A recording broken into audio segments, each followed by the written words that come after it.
మంగళగిరి దగ్గర, అట్లాగే ఆ పాయకరావుపేటలో, ఇక్కడక్కడే చాలా వింటూ వచ్చినాం, చూస్తూ వచ్చినాం. పీఠాపురంలో కూడా చివరికి ఆ సంఘటన ఒకసారి నేను కొద్దిగా మానవీయ కోణం నుంచి బాధ్యతాయుతంగా ఆలోచించమని కోరుతా ఉన్నా. చాలా చిన్నగా కనిపిస్తూ ఉంది.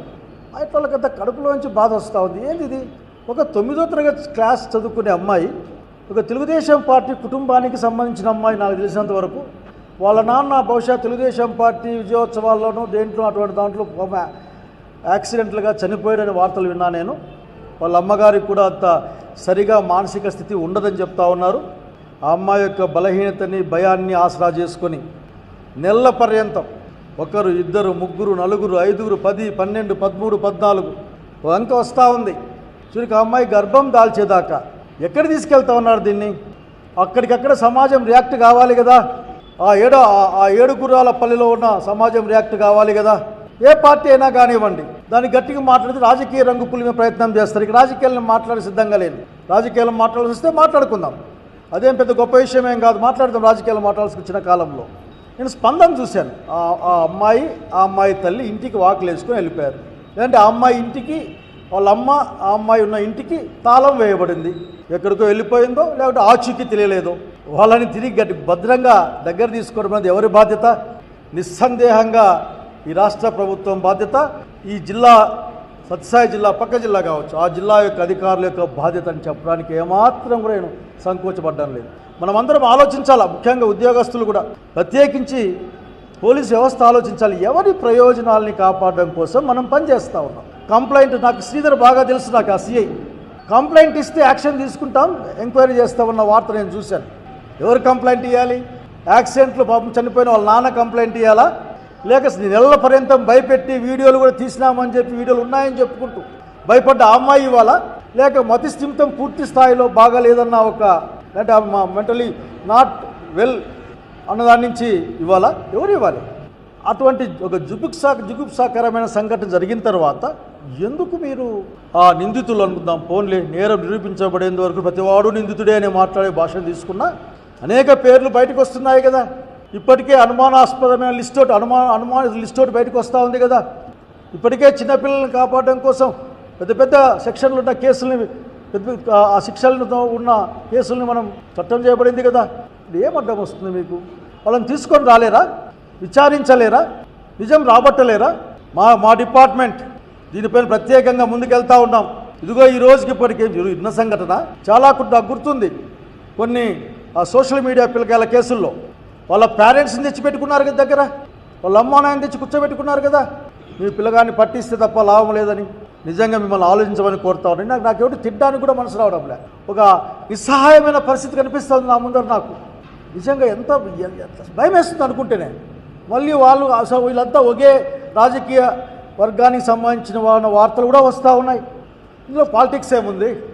ఎవరు దుర్మార్గం చేసినా దుర్మార్గమే కదా. కాబట్టి తక్షణం నేను అడిగేది ఒకటే, మీరు పూర్తి స్థాయిలో విచారణ జరపండి. ముందు ఆ బిడ్డ ఎక్కువ ఉన్నారో తెలియజెప్పండి.